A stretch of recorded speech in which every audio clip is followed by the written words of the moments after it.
Assalamualaikum warahmatullahi wabarakatuh. Perkenalkan, nama saya Alifa Fairuz Sabira dengan NIM 2104239. Pada kesempatan kali ini saya akan mempresentasikan materi mengenai pengurangan risiko bencana dan ketahanan terhadap bencana dalam mata kuliah manajemen risiko dan bencana.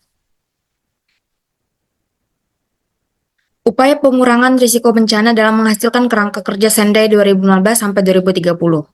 Bencana merupakan peristiwa atau rangkaian peristiwa yang mengancam dan mengganggu kehidupan dan penghidupan masyarakat yang disebabkan baik oleh faktor alam dan atau faktor non-alam.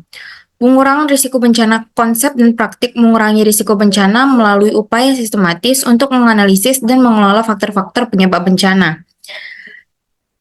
Hal ini juga termasuk melalui pengurangan keterpaparan terhadap ancaman bahaya, pengurangan kerentanan penduduk dan harta benda, pengelolaan lahan dan lingkungan secara bijak, dan meningkatkan kesiapsiagaan terhadap peristiwa yang merugikan. Pengalaman panjang Indonesia menghadapi bencana telah menjadi pelajaran berharga dalam melakukan perbaikan tata kelola penanggulangan bencana. Pada konteks nasional, pemerintah melalui Undang-Undang Nomor 24 Tahun 2007 tentang Penanggulangan Bencana memiliki tanggung jawab untuk memberikan perlindungan kepada masyarakat dari ancaman bencana, BNPB 2016. Komitmen pemerintah dalam penanggulangan bencana kemudian diwujudkan melalui visi Indonesia Tangguh Bencana untuk pembangunan berkelanjutan 2020 sampai 2044. Arah kebijakan tersebut kemudian dioperasionalkan melalui program-program untuk membangun ketangguhan masyarakat terhadap bencana. Berdasarkan Konferensi Dunia tentang Upaya Pengurangan Risiko Bencana pada tahun 2015, menghasilkan kerangka kerja Sendai tahun 2015 sampai tahun 2030. Konferensi tersebut mengadopsi 4 prioritas tindakan sebagai berikut. 1. Memahami risiko bencana. 2. Penguatan tata kelola risiko bencana untuk mengelola risiko bencana. 3. Investasi dalam pengurangan risiko bencana untuk ketahanan. 4. Meningkatkan kesiapsiagaan bencana untuk respon yang efektif dan untuk membangun kembali lebih baik dalam pemulihan, rehabilitas, dan rekonstruksi. Salah satu prioritas tindakan dalam kerangka kerja Sendai adalah tentang kesiapsiagaan bencana. Untuk meminimalisir terjadinya korban baik jiwa maupun harta benda, maka diperlukan masyarakat yang siap siaga terhadap potensi bencana di daerah yang rawan bencana gempa bumi dan tsunami. Pendidikan kebencanaan perlu dikembangkan oleh perguruan tinggi terutama yang berada pada lokasi rawan bencana.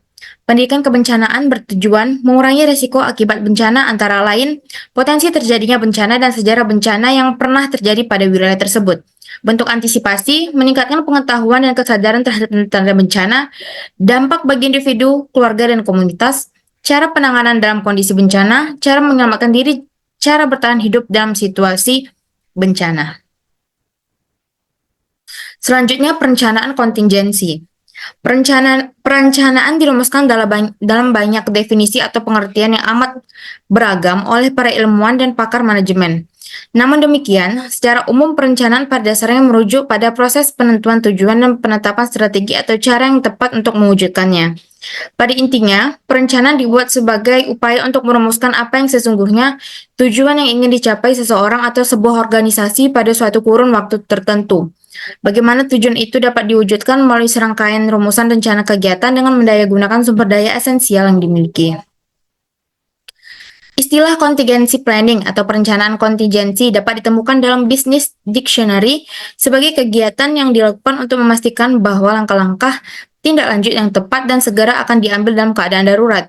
Tujuan utamanya adalah untuk memastikan terhindar dari berbagai kerusakan atau kehilangan personil dan properti, dan kelangsungan operasi kunci dari organisasi. Tujuan utama perencanaan kontingensi adalah untuk meminimalisir dampak dari ketidakpastian dengan melakukan pengembangan skenario dan proyeksi kebutuhan saat keadaan darurat terjadi. Suatu rencana kontingensi mungkin saja tidak pernah diaktifkan jika keadaan yang diperkirakan tidak pernah terjadi. Rencana kontingensi disiapkan pada tingkat yang diperlukan dan merupakan prasyarat untuk tanggap darurat yang cepat dan efektif, tanpa perencanaan darurat terlebih dahulu. Banyak waktu yang terbuang selama beberapa hari pertama tanggap darurat. Perencanaan kontingensi harus memperkuat upaya dan kemampuan organisasi dan menjadi dasar rencana operasional dan kontingensi. Selat Sunda terletak di antara. Selanjutnya, rencana kontingensi tsunami di Selat Sunda. Selat Sunda terletak di antara dua pulau besar di Indonesia, Jawa dan Sumatera. Wilayah ini merupakan perairan yang dalam dengan kondisi geografis yang mendukung terjadinya gempa bumi, eh, yang pada gilirannya dapat memicu tsunami. Tsunami yang terjadi di perairan Selat Sunda ini berdampak pada 5 kabupaten di Provinsi Banten dan Provinsi Lampung. Salah satu wilayah yang terkena dampak tsunami di Provinsi Banten adalah Serang. Timbulnya korban jiwa dalam peristiwa tsunami Lampung dan Banten pada Desember 2018 di wilayah Serang diakibatkan karena ketidaksiapan masyarakat atau warga. Sebab tsunami yang terjadi bukan akibat aktivitas tektonik, sehingga tidak ada pemberitahuan dari instansi yang berwenang terkait akan terjadi gelombang tinggi akibat longsoran bawah laut Gunung Anak Krakatau. Desa Bulakan, Kecamatan Cinangka, Kabupaten Serang merupakan salah satu desa terdampak tsunami Selat Sunda terparah. Diperlukan strategi bersama perlu dilakukan untuk mengurangi dampak risiko bencana tsunami di Kabupaten Serang, khususnya di Desa Bulakan, Kecamatan Cinangka dengan langkah pemberdayaan wilayah pesisir dalam rangka menghadapi ancaman nyata berupa bencana tsunami. Pemerintah Kabupaten Serang telah melakukan serangkaian strategi yang tertuang dalam rencana aksi penanggulangan bencana tsunami berbasis pemberdayaan wilayah pesisir yang mengajak dan melibatkan masyarakat untuk memetakan potensi bencana di daerah masing-masing, seperti menghitung masyarakat yang tinggal di daerah rawan tsunami. Pelaksanaan strategi pemberdayaan wilayah pesisir Desa Bulakan, Kecamatan Cinangka, Kabupaten Serang, dalam menghadapi ancaman bencana tsunami diperlukan suatu sinergi kelembagaan agar strategi yang dijalankan berdampak luas bagi masyarakat di wilayah pesisir. Baiklah, sekian presentasi mengenai pengurangan risiko bencana dan ketahanan terhadap bencana. Salah kata, saya minta maaf apabila salah kata. Wabillahi taufiq wal hidayah. Wassalamualaikum warahmatullahi wabarakatuh.